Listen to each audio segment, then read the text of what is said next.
Почитувани, како најава за вториот дел, би додал само дека место на ова село било населувано уште во римско време, за што сведочи на оѓалиштето кое се наоѓа денеска на оддалеченост од 500 метри од населбата Три Чешми. Првите градби во населбата Три Чешми биле стамбени згради, кои биле наменети за децата бегалци, жртви на македонскиот екзодус од 1948 година. Така населбата почнувала, тие се првите населби, и така почнувала населбата да се населуваат и мештани од соседните села, како што е Сушево, Добршане и така натаму. Во склоп на населбата Три Чешми имало и земјоделски комбинат Црвена звезда, во кој што грото од мештаните биле вработени во тој комбинат. Три Чешми приградска населба, со тенденција да стане и градска населба. Да ги погледнеме сите убавини на вториот дел на Три Чешми.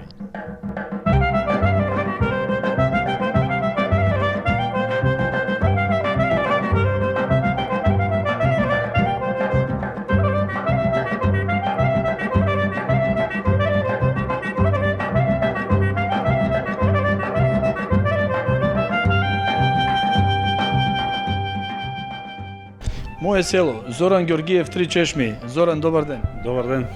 Тука си роден во Три Чешми? Да. Од твоите стари? Па исто моите се тука доселени од околните села. Така, доселени. Така е формирано и Три Чешми. Така населбата Три Чешми е населена. Да. Зоки, да се пофалиш во земјоделие, во сточарство, во што? Па не можам во тоа да се пофалам. Мојата фамилија не е земјоделска, била заедничиска. Дедо ми е бил терезија. Така? Во старо време, татко ми е бил месар, а јас сум денес трговија и производство на јувки. Така? Домашни јувки. Буквално Правиш јувки? Да. Јувки и тарана? Да. Добро, како дојде до таа идеја? Па до таа идеја дојдов така, први пред се јас ги јадам и со нив сум пораснат, нели? И во новото време брзо се помалку имаме кој да ни ги не приготвите да ги направи. Да ги направи. Добро, да се направат јувки порано, јас знам баба ми, мајка ми и татко ми сите спремат. Се збирале, знаеш, имало и дружба, и песна. Ќе се пружат на сонце да се сушат. Да, тоа е обавезно. Значи, јувката се произведува од брашно, свежо млеко, свежи јајца и нели се прават тенки кори кои се стават на сонце, се дехидрираат, се сушат за да може да траат година, дури две. Што се посуви, повеќе трае? Па мора да се тотално суви. Тотално суви. Да. Така. За да може да траат. Како не присети некогаш како деца. Да. Тарана и јувки наутро беше најглавно Па дојаде. тоа беше главен доручок, знаеш. И е комплетен, бидејќи има нели брашно, има млеко, има и јајца. Така. И значи тоа е еден комплетен оброк, ако нели по денешниве. Добро, сега норми. кого да пофалиме како главен мајстор, да кажеме, на јувките кои што ги правите дома? Мајка ми, татко ми? Да, така? Па пред се мајка ми ги изработува, нели? И сега од идејата дека нели кај се повеќе луѓе се студруваме со проблем кој ќе ги прави јувките. Така. Ја дојдов до идеја да тоа го направам во производство, мини производство, сега во последната година. Мини производство, да кажеме овде низ населбата и така. Низ населбата, по градот, луѓе што ме знаат, претежно имам и доста буштери што се од наши селеници, пред да одат, нели, кој каде, си купат, нели, една доза 5 или 10 килограми и си ги носат, там и си ги јадат, го сакат вкусот од традицијата. Од Македонија традиција. Да. Интересно, не сме снимили до сега, имаме снимено повеќе. Па има нели доста произведувачи што има во Штипско и други? Па има, тоа се пред се нели жени кои за услуга прават јувки, ама и јас така почнав, но на тој начин нели нема капацитет за такот. Јас сега со современување на производството, со помош на машини, ги правам истите јувки со истиот квалитет и со истиот рецепт, традиционални, како мајка ми, да. Како мајка ми. Точно. Значи, потполно исто. Брашно 30% јајца и 20%. А имаш и сушара на сонце ги сушиш надвор или како? Кај мене специфично е тоа што за разлика од другите производувачи, јас ги сушам и на сонце. Значи комплетниот процес на производство е традиционален како пред 100-200 години. Ајде Ирлија Зоки, нема што Три Чешми да се имаме што да се пофалиме, не? Благодарам. Па мислам добро е, нели, тоа е начин на кој сочувуваме нашата традиционална паста. Значи нашата автентична традиционална македонска паста е јувки и тарана. И тоа ми беше идејата, да ја сочувам во вистинскиот облик Така. Нели како што е традиционално. Зошто да не, надалеку да се чујат и јовките од три чешми. Ви благодарам. Зошто да не? Добро, Зоки, околу работата сакав да те прашам. Учествуваат домашните од дома, така? Па во главниот дел во производството сум јас, мајка ми многу малку ми помага бидејќи повозрасна, жена ми помага, има братучеди што ми помагаат во текот на, но тоа е се околу логистика, во главното производство пред се сум јас. Да, ти си главниот одговор. Да. Добро, нека ти е аирлија работава да речеме. Благодарам. Тргне надалеку да се чуе. Да.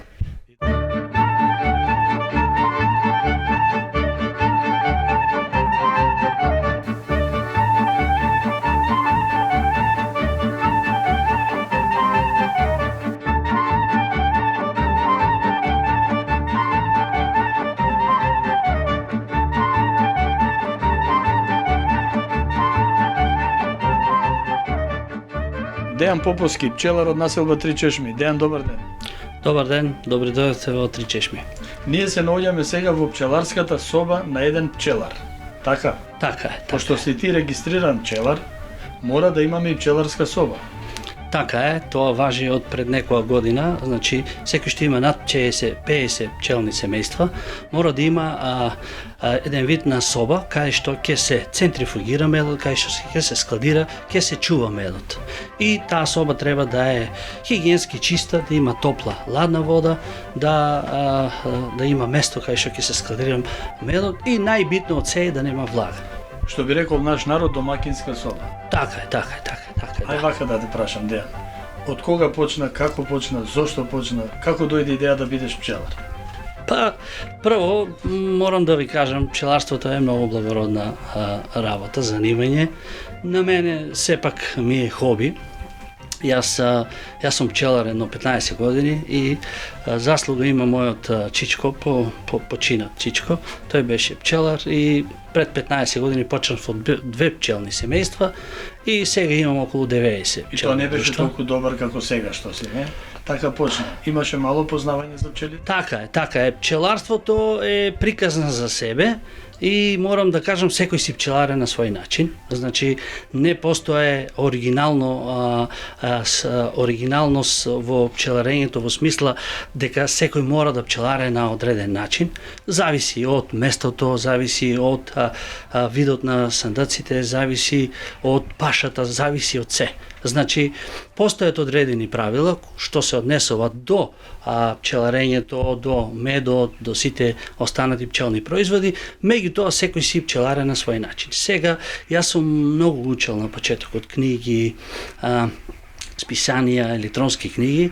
Сега малку пчеларството е полесно, бидејќи, верујте, на YouTube има се.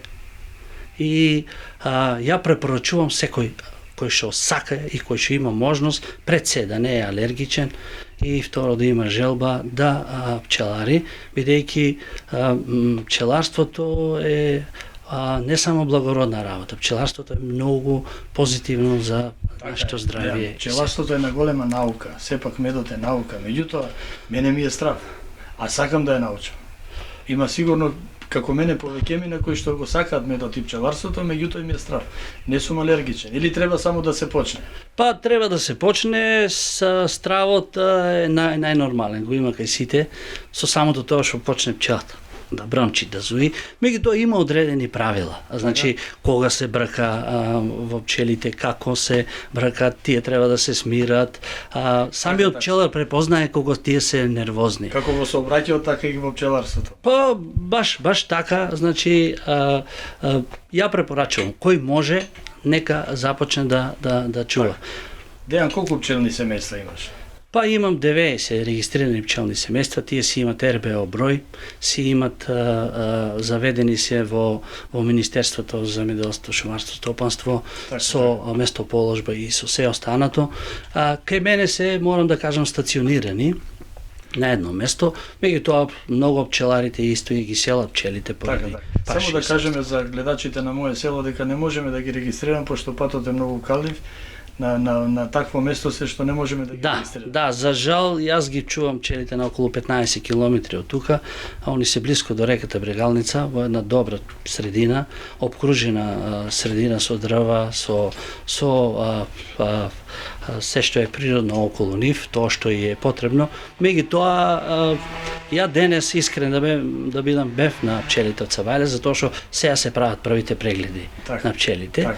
И штета што не можеме да отидеме таму, сега сме Ајде да сме моментално живи и само здрави во иднина, сигурно дека ќе даде Господ еден да ги снимеме и пчелите. Ама тоа ја ве поканувам јавно, Секако. Ви Само кога ќе биде времето поубаво, слободно. Ви благодарам. Сега да ми кажеш вака, како да се дојде до чист мед? Така. Значи, прво, најосновно е да се пчелите, нивната местоположба да е на место кое што е по можност чисто. Значи, чисто место не постои во права смисла на зборот, треба да сме негде на некој врв, на некоја планина. Меѓутоа, ако мислам на чисто, да нема индустријски објекти околу тамо, да нема многу сообраќаја околу тамо и да нема, ја пак ќе речам, може и во населени места, меѓутоа сепак е подобро да е малку надвор од тоа. Најпрв предуслов е тоа. Второ, на сите и препорачам кои што сака да бидат пчелари, убаво е пчелата да биде покрај вода. Значи, тоа е еден од основните предуслови за пчеларството да биде успешно, мора да има вода.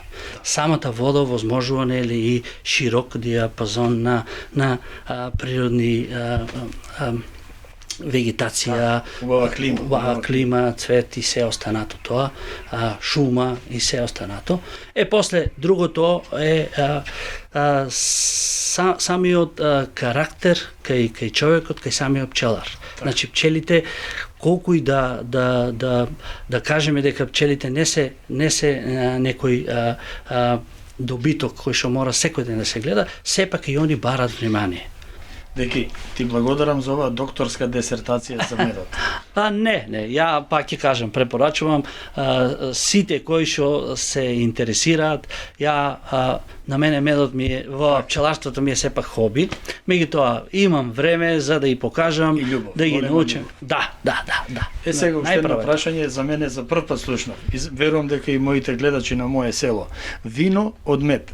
Да, еве го, значи сега моментално се чува тука во оваа буре, може снимателот и да го покаже, а јас ја ќе извадам за да ви давам вие да си дегустирате. Добро, кажи ми само како дојде тоа.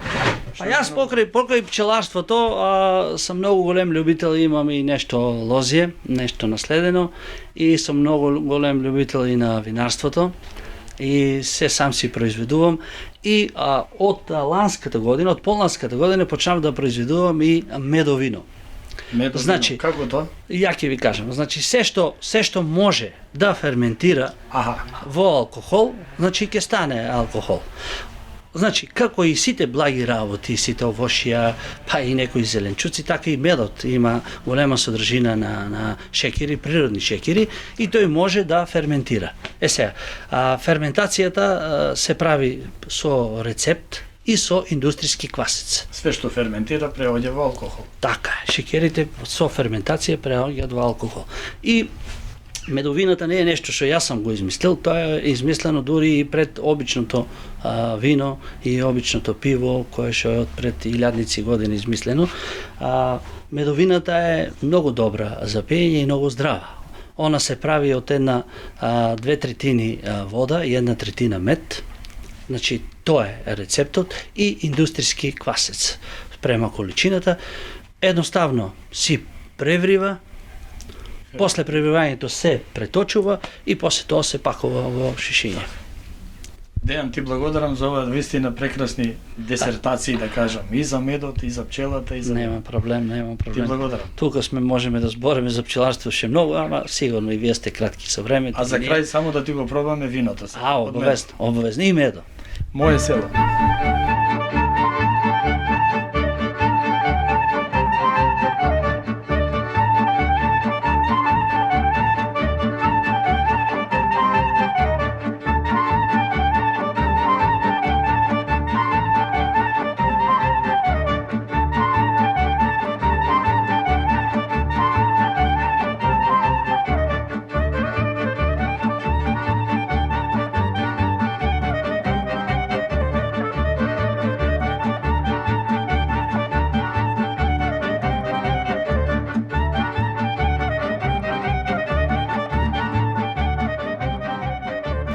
Дејан, како љубител на пчелата, како голем љубител на милитаријата, важиш за голем колекционер, не? Љубител на виното, на што се уште си љубител? Па да, тоа што го кажа е точно. И Од каде таа толку голема љубов кон сетото? па не знам, за милитаријата љубовта некаде се појави на околу 20 годишна возраст. Не знам зошто, не знам како и почнав многу да истражувам и како што поминуваше времето, колку што имав повеќе и моќ, истражував, купував. Сега можам да кажам дека имам една колекција на чисти, добри, антички, автентични комади. И морам да потенцирам дека тоа е милитарија која што е со закон дозволена кај нас да се чува. Так. Значи нешто што е постаро 120-130 години, претежно на црн барут и ладно оружје. Тоа ми е исто хоби. Пчеларството спомна, винарството исто. Исто така сум и ловец. Да, мислам Значи- дека на селбата Три чешма нема поголемо богатство од Дејан Попов. Па не мора така да се каже, знаеш, човек треба кога сака некоја работа да се посвети на неа. Так. И сите овие љубови према пчеларство, лозарство и винарство, према милитарија, ловџиство, да кажам, во слободно време, бараат многу време, бараат Така. многу жртвување, бараат, меѓутоа го исполнуваат човеко. Да. И убаво е да се знае. Јас и ќе искористам оваа шанса, оваа Прилика. ваша прилика, емисија. Значи, кој што исто се баве со овакви работи, да ме контактира. Убаво е да се дружиме, убаво е да разменуваме искуства и така. Јас сепак би кажал дека ти си големо богатство за населбата Три чешми. Сега имам едно прашање. Село Три чешми или населба Три чешми? Тоа е прашање од $1.000.000. Имаме големи поделености. Помладите велат населба, постарите некогаш било село. Видите, вака сега, јас сум тука и роден, буквално израснат и живеам, јас се гордеам. И ја морам да кажам дека за мене е село. Така. Меѓутоа, ако гледаме од еден друг аспект, кога настанало Три чешми, како настанало, корењата од кога потекнуваат, ние сме насела. И тоа насела која што е многу плански и добро изработена, уште пред едно 80 години и можете да забележите, значи, водоводна инфраструктура навистина како што треба, водовод, канализација, Се, струја. како една приградска населба, све што. Да. И можеби некои од помладите, па и некои од постарите ќе се налутат кога кажеме село. Меѓутоа, Не. ние се гордееме со тоа. Не, нема такви кои што се лутат, меѓутоа сакам да кажам, некој сака да укаже дека било село или денеска е населба и така. Па добро, ние сме на 5-6 километри од Штип, имаме пат, сега гледате во секој двор има по 2-3 автомобила, нема никаков проблем. Така да можеме да кажеме за многу брзо ќе биде и градска населба, како што течат. Па ќе биде, веќе има некои плацеви кои што се издаваат и луѓето кои што купуваат тука, 80-90% од куќите се живеат луѓето, и ако дојдете во некое друго време, да кажам малку потопло време, некое попладне, ќе видите џагор, деца, пред продавниците луѓе, некај имаме асфалтиран пат кој што е и патека за пешачење. И така. Добро, деки, тоа е тоа. Ви благодарам и на вас и така, нека повелат сите, Три чешми е отворено, слободно, топло место. За крај, населба Три чешми. Населба Три чешми, нека биде така.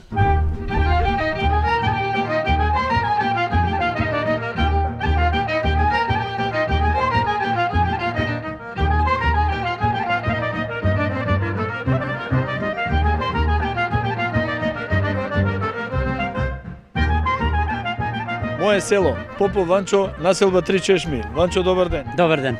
Тука си роден во ова село? Тука сум роден. 51 година. Тука си роден, а твоите стари? Твоите стари се од Егејски дел на Македонија. Егејскиот дел на Македонија. Да. Добро, вака да те прашам. Ти кога си тука роден, беше село или населба? Беше село, сега е моментално Сега е населба. населба. Сега е приградска населба и уште малку ќе Приградска. биде градска населба. Дај Боже. Дај Боже. Ванчо, земјоделец, сточар или? Земјоделец, ајде да речеме. Добро, у твое време имаше доста земја за работа, стока имаше? Имаше стока никој не е имало. Не толку? Не е имало стока. Може имало некоја ситна стока. Нали, 3 чешме е било е. Така? Луѓето работеа у државно. Македонка, Звезда и тие работи. Така, ти како земјоделец, која гранка да ја пофалиме овдека од Три чешми како најбарана и најзастапена? Моментално е лозарство. Лозарството? Да. Така, И мислам житарицата? Има и житарица, али и лозарство. Одат од државна работа. Ајде вака, копејците. твоја специјалност? Моја специјалност пензионер како прво, а како второ кроам лози. Кроеш лози? Да. Добро кроиш или не? Мислам дека е добро. Мислиш, треба да ги прашаме мештаните што ќе кажат. Мештаните, они Значи, ќе Ванчо кажат. кај што ќе закрои, тече вино. Вино, Бъсни прачка, пи вино. вино, така? Така е. Добро, Ванчо, нема што. Колку години го работиш лозарство? Лозарството па едно 20 години. Имаш и твое лози? Имам. И одиш и кај други за Да, крој? одеме на приватно. Колку земја имаш? Немам земја, само лози имам. Колку имаш лози? А види, јас имам 3 декара мое, али ја работам едно 20 декара. Како да ти кажам, под најм. Под најм го Да, имаш? под најм. Да. Засадено ти е лозие? Се е лози. Се е лози. Се е лози. Добро, ти си добар производител. И имам Апо, Вранец, Хамбург, Ризлинг. Ванчо, па ти си енциклопедија. Ето. А имаш па како? Па тоа е добро. Па добро е. Со години го држиш тоа под најм? Па да. Така да со години си закројуваш и тече? Додека можам, тие така ми се дадени тие лозето лозија, го јас даваш. ќе си го работам. Да се жив Благодарам. и да се гледам. Исто и вие. Поздрав. Сте живи и здрави, поздрав.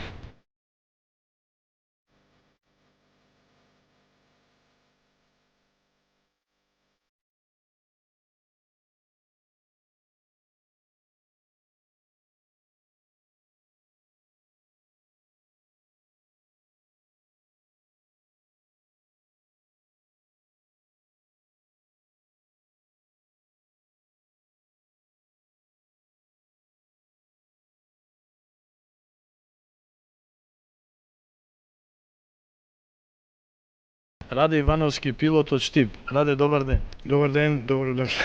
Добро те најдовме. Така е. Раде, Штип нема аеродром, ама има пилоти. Видите, има и аеродром, има и пилоти, малку поодамна уште, значи, сега кај што се наоѓаме, сега се моментално наоѓаме во Риминер, кај што е школата за професионални пилоти, за спортски пилоти, односно PPL и за професионални пилоти. Иначе, аеродромот кој постоje од 76-та е отварањето на аеродромот, на спортски аеродром, јас сум првата генерација на пилоти кои што се школувани за едиличарство. Бевме 7 души на почетничка обука 77, далечната 1977 година. Раде, ти си од Три чешми, така? Јас сум од Штип, Од а Штип. тука сум пораснат на овој, значи од 76-та сум на овој аеродром. Тука завршив Првото училиште тука. Така, да, за летање првото училиште тука, да. Значи тука имаше училиште за летање? Така во аероклубот Спортскиот Штип, аеродром, спортскиот аеродром тука, иначе аероклубот Штип постоje од 24-та година, 1924 година, со мали прекини, после тоа имаше 51-а некаде обновување на аеродромот и 76-та е сега постоечкиот аеродром на ова место. Добро, Раде, почетокот ти е тука, после средно училиште и како? Да, после тоа завршив, значи, во Штип средно, па одев во Белград за професионален пилот да завршам таму инструментални тоа, за да стана професионален. После тоа продолжив да се работев како 10 години како инструктор во аероклубот за летање по едиличарство и по Дозволата моторно. имаш од која година? Па имам од 78 ми е дозволата за едиличарство, а моторно завршив значи 90-та професионален година. пилот? Професионален пилот од 90-та година. Така, веќе Тоа и после работев во авиосообраќајот, во македонски авиотранспорт, во Тунис, во Индија и завршив во Руанда со пензија. со пензија. Сега Да. си пилот во пензија. Сега сум пред 2-3 месеци у пензија, значи Да си жив и здрав. сообраќај. Ама за нас се уште не си во пензија. А добро, сега еве За тука летање. продолжувам да работам во школата кај нас, да обучаваме млади пилоти. На вистина и требат на Македонија, значи пилоти. Пак ќе спомнам пресходно во некој неврзан навет спомнавме дека летањето во Македонија уште е некако на некој начин баук, што не би требало да биде. Луѓето патуваат по цел свет, па и тука кај нас може да дојдат да видат како се лета, што се лета, за да се ослободиме од тај Така. стрес, не стрес, него баук, да речеме, нашински. Да. Раде би те прашал вака, имаме спортски аеродроми 5 во Македонија, не?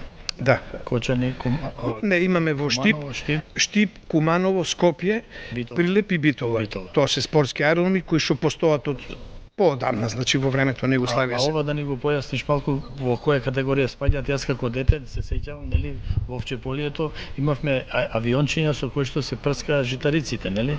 Да, да. Да се зашти. Видите, ова е, значи, на овие аеродроми се одржуваат спортски надпревари во иделичарство, во моторно летање, а дел од тие што ги спомнувате аеродроми се земјоделски аеродроми кај што се вршеше третирање на земјините површини претежно во Југославија, после тоа малку и во самостојна Македонија со АН-2, а ние сега од 2 година стартуваме да работиме исто со наш авион за земјоделие. Тие се двокрилци, нели, авион? Тие АН-2 беше двокрилец, ови сега што го имаме тука е Злин 37А, кој што може да прска комарци и земјоделие да работи. Земјоделие. Да, некаде па 6-7 аеродроми имаше некаде земјоделски, тие се по 300-350 метри должина и бидејќи тогаш беше огромни површини имаа комбинатите, имаше потреба, Така. како сега што има доста вода, нивите не може да влезе трактор таму и затоа се работеа со авиотретирање со од воздух, прскање и ѓубрење. Така е.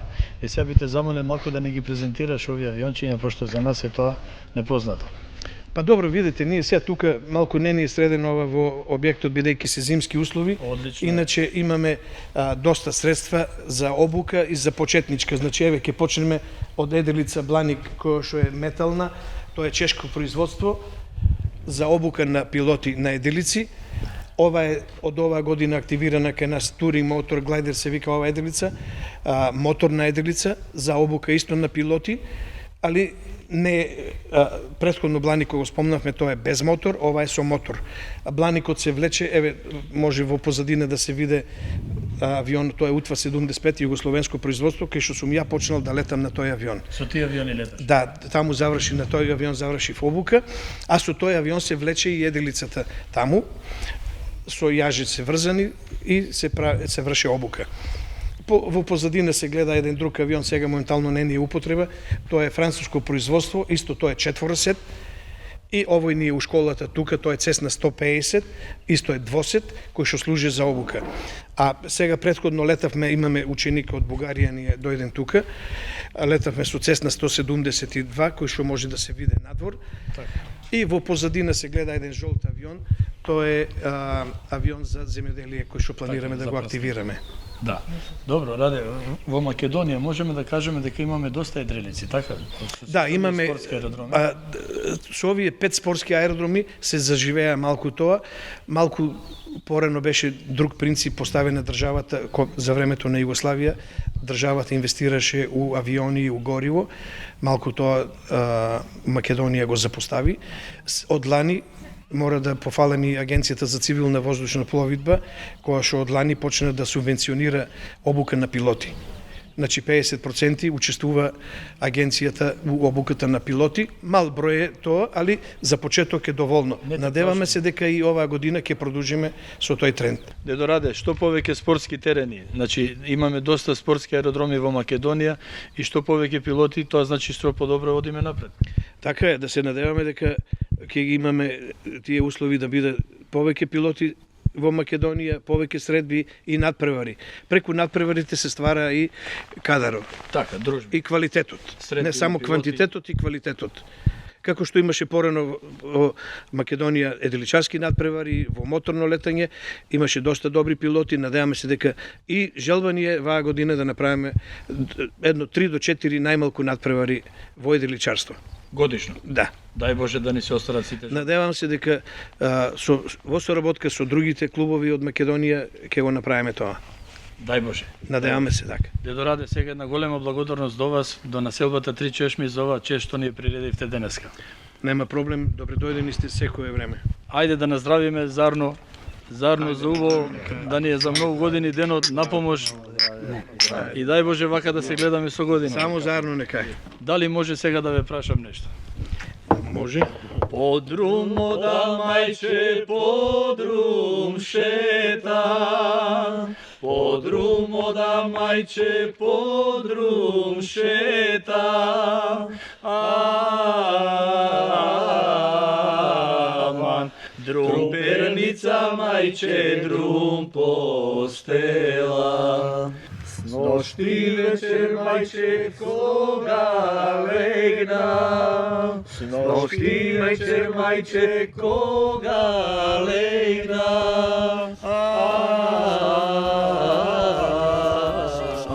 кога легна мајче сон си сони, кога легна мајче сон си сони. Почитувани, тука негде и крајот на вториот дел. Ве поздравуваме од населба Три Чешми. Легни, мајче,